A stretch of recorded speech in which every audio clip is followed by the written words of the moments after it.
Olá, amigos do canal, tudo bom com vocês? Bom, gente, nos vídeos anteriores a gente fez o círculo cromático, explicou sobre cores, como obter novas cores e como dessaturar algumas cores tão vibrantes aí, quando a gente quer deixar elas mais escuras, mas sem usar o preto, sem sujar tanto a cor. Deixar ela dessaturada, porém ainda transparente, com uma cor bonita. Então, eu mostrei também para vocês aqui a mistura com água, a mistura com branco, pra gente ver a diferença. E aí, alguns tons que a gente usa aqui na nossa paleta, como essa paleta aqui que eu tenho do Iquitense, ela é bem sábia, né? Então, ela vem as cores já na ordem para facilitar. E também vem os neutros separados e outras cores aqui que a gente pode usar como peças-chaves aí para nossa misturas aí, pra gente criar uma paleta muito maior de cores do que as 24 que a gente tem. Então, a gente já falou sobre isso.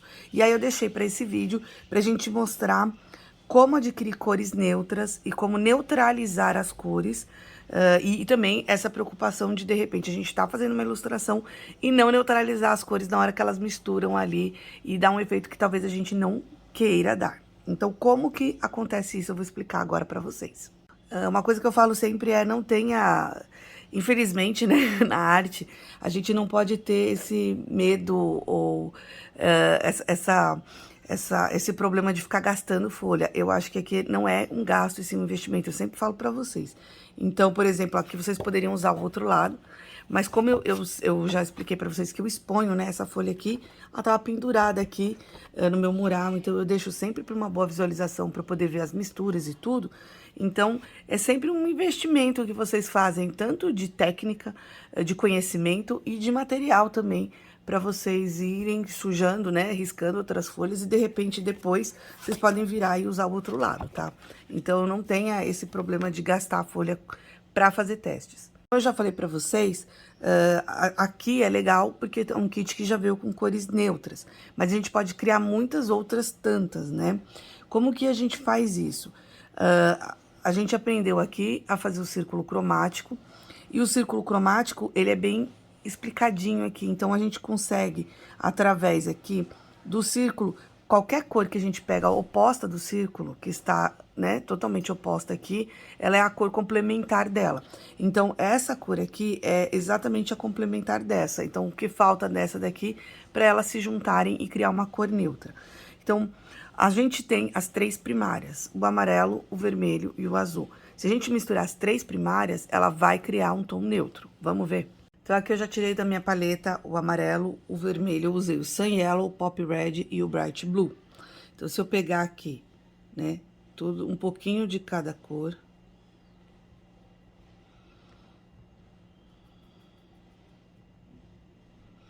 Tem que ir limpando, né, pra ir tirando aqui a água. A gente vai criar uma cor bem, quase, né, um preto. Uma cor bem escura. Como ela tá aguada, ela vai ficar um cinza, tá vendo? Mas quando a gente mistura as três cores, elas se neutralizam totalmente, ó. Então, se a gente quer uma cor mais escura, de repente vocês querem... eu quero que fique... eu quero usar um preto, mas eu não quero usar um preto totalmente preto. Eu quero usar uma cor bem mais suja. Mais suja não, uma cor mais da mistura das primárias. Então, eu venho aqui e misturo elas mais fortes. Tá vendo? E aí, a gente tem aqui uma cor bem mais escura, tá vendo? Então, aqui, a gente tem... E aí, conforme a gente vai aplicando água nela, ela vai adquirindo transparência. É claro que a gente vai ter um controle maior. De repente, se eu colocar mais amarelo, ela vai ficar mais assim, mais cinzentado, um cinzentado mais claro.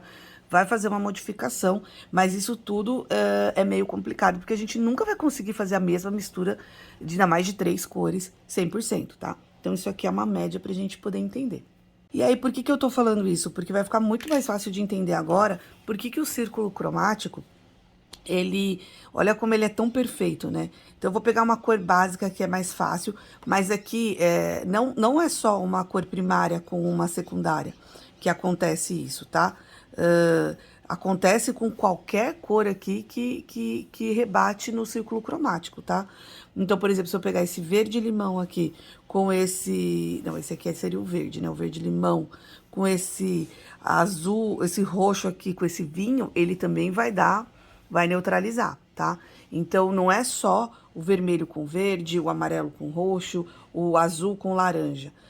O o amarelo alaranjado com o roxo mais azulado, ele também vai dar. O turquesa com o vermelho alaranjado também vai dar, tá? Então, deixa isso bem claro. E como que a gente vai... Aí fala, então eu preciso decorar isso. Não, não precisa decorar. Isso é uma coisa que vai ficar fácil pra vocês agora. Vocês vão ver, vocês vão falar, uau, que mágica. Mas vocês vão ver como vai ficar fácil. Então, a gente tem aqui, vamos pegar uma cor básica, né? Aquela cor que a gente não esquece, que é complementar, que é a do Natal. Vermelho e verde, eu sempre falo, né? Então, a gente tem aqui o verde. O verde, pensando em primárias, né? Então, o verde, ele é a mistura de quem? Ele é a mistura do azul com o amarelo. Então, a gente já tem o azul e o amarelo. Tá faltando que cor aqui? O vermelho. Então, a complementar dele é o vermelho. Quando a gente mistura essas três cores, ela neutraliza. Entenderam? Então, vamos ver se vai dar certo com as outras aqui. Nós temos o roxo. O roxo é a mistura do vermelho com o azul. Faltou qual? Amarelo. Aqui também, ó. O laranja. Cadê? Faltou o laranja. O laranja é a mistura do vermelho com amarelo. Faltou qual? O azul. Então, aqui, ó, na nossa cabeça, a gente vai pensando desse jeito mais lógico, vai ficando muito mais fácil. Aqui, por exemplo, agora, quando a gente vai pegando cores que não são primárias nem secundárias, a gente vai para as terciárias e vai ficando um pouquinho mais difícil, mas também dá para entender. Por exemplo, aqui, o verde-limão. Então, se a gente pensar que o verde-limão ele tem a mistura de amarelo com o azul. Mas ele vai ter mais amarelo com uma pitada de azul. Então, ele vai faltar essa pitada de azul com o vermelho. Então, o azul com bastante vermelho com uma pitada de azul é o quê? É o vinho. Entenderam? Então, quando a gente tem uma cor, se a gente pensar nela como mistura, a gente consegue saber mais ou menos qual vai ser a cor complementar dela. Não se afobem, não se preocupem em pensar, meu Deus, essa mulher tá falando coisas muito difíceis. Mas não, com o tempo, isso é algo que você vai misturando e é algo que é natural, vai fluindo para vocês. Então, vamos fazer aqui a tradicional mistura do vermelho e do verde. Eu preciso vir aqui e misturar o meu amarelo com o azul para dar o verde? Não, eu vou pegar um verde aqui, próximo que eu tenho. Então, eu tenho esse Hooker's Green, que eu gosto dele aqui, ó. Vou pegar aqui na minha paleta. Então, ele tá aqui. Então, cada verde aqui vai dar meio que um tom diferente. Então, eu vou tentar pegar um verde mais puro. E aí, eu tenho meu vermelho aqui, certo? Então, vamos misturar. Como que eu faço essa mistura aqui para vocês poderem entender esse processo? Eu vou pegar aqui o meu verde mais puro. E, aos poucos, eu vou colocando um pouquinho de vermelho nele, ó. Então, tô colocando um pouquinho de vermelho, trazendo pra cá. Colocando um pouquinho de vermelho. Trazendo pra cá.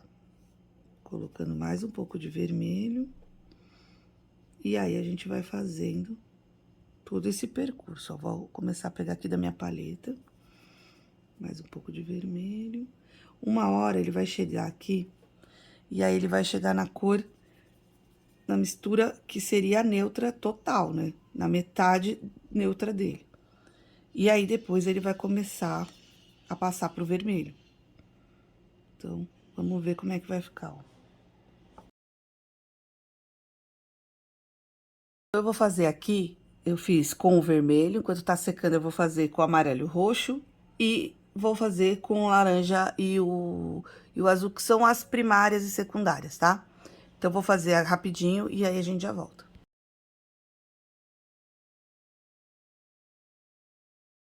Então, lembre-se daquela dica básica que eu dou pra vocês sempre, anotar quais cores usou. Eu usei o Hooker's Green e eu usei o Pop Red.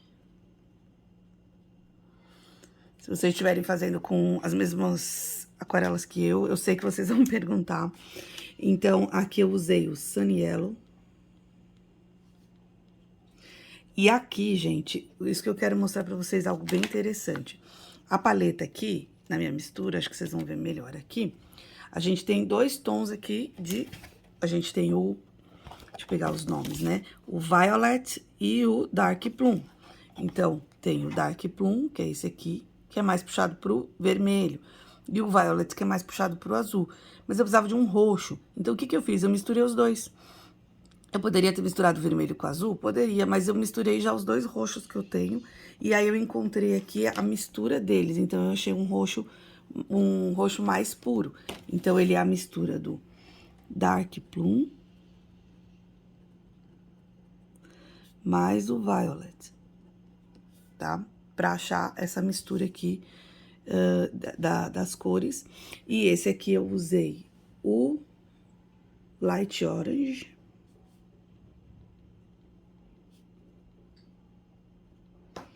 E usei o Bright Blue.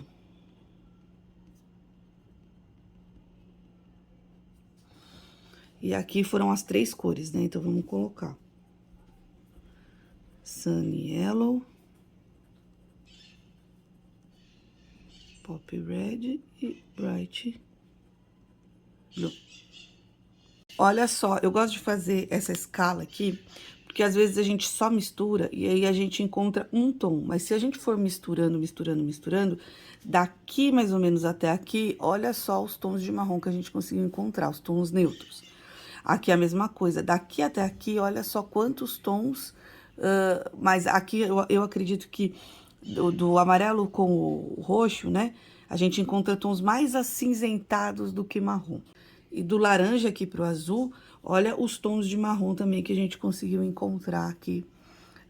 Achei os marrons, e o que é legal é que são cores diferentes, né? São marrons, são neutros, então o neutro daqui é diferente desse, que é diferente desse, que é diferente desse.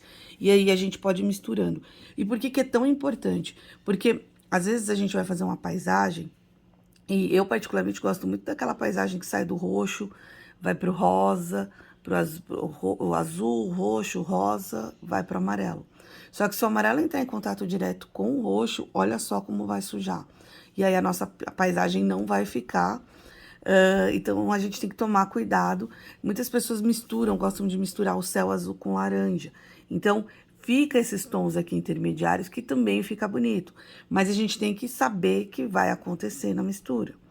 A não ser que... Mas outra coisa que a gente aprendeu aqui através dessas misturas é que, vocês viram, eu comecei com a cor pura verde, fui misturando um pouco de vermelho, um pouco de vermelho, um pouco de vermelho, e olha como foi manchando. Mas ao mesmo tempo, lembra que ele tinha verde lá no começo? Mas eu fui colocando vermelho, vermelho, vermelho, vermelho, vermelho. Eu coloquei tanto vermelho que o verde acabou sumindo. Então, e o vermelho prevaleceu. Se eu tivesse feito ao contrário, né, do vermelho pro verde, aconteceria a mesma coisa. Tanto do amarelo pro roxo. Então, entenda isso. A gente consegue transformar a cor e voltar com a cor se a gente quiser. Então, por exemplo, se de repente você colocou laranja e colocou um pouco de azul e ficou sujo, eu vou jogar fora aquela tinta. Não, você pode colocar mais laranja, mais laranja, mais laranja, e aí dá para utilizar a tinta ainda. Ou se você quiser já atravessar o processo e ir pro azul, é só ir colocando azul, entendeu? Então, quando vocês têm uma tinta que você... Por isso que os artistas, quando eles têm o godê, e geralmente eles fazem no godê, eles não lavam, né? Porque a tinta que tá ali, ele já tem a noção de que cor ele precisa para transformar aquela tinta. Então, isso também é muito, muito legal. Porque você sabe que se você tem, por exemplo, um vermelho ali, um vermelho sujo, e aí você quer colocar um roxo, você vai aplicando um pouquinho de azul, né? Então, você sabe que, eu quero puxar mais para os laranjas, eu vou colocando um pouquinho mais de amarelo. Eu quero deixar marrom, então eu ponho um pouco de verde. Então, você entende? Dali, a partir daquela cor, você sabe ir para outras cores. E aí você usa já a tinta que tem sem gastar tanta tinta. Então, esse processo aqui, ele não é só um processo que você aprende para economizar as tintas, não é isso. Mas ele vai facilitar o seu trabalho e principalmente na hora que você tá criando a arte de vocês, né? Você consegue entender todo o processo de mistura. É muito precioso isso aqui. Eu só fui aprender mais pra frente mesmo, depois que eu comecei a entrar sério na arte, no desenho, e eu percebi como ele realmente facilita muito na construção das minhas ilustrações. Bom, espero que vocês tenham gostado desse vídeo. Eu fiz com todo carinho pra vocês, toda a explicação minuciosa, né, aqui. E aí, a partir daqui, a gente consegue fazer muitas misturas, misturar tons de pele, Eu gosto muito de fazer tons de pele, principalmente usando os tons, esses tons aqui. E aí eu vou falar pra vocês numa aula mais pra frente aí, num vídeo. Se vocês quiserem, deixa aí nos comentários. Se inscreva no canal e até o próximo vídeo. Tchau, tchau.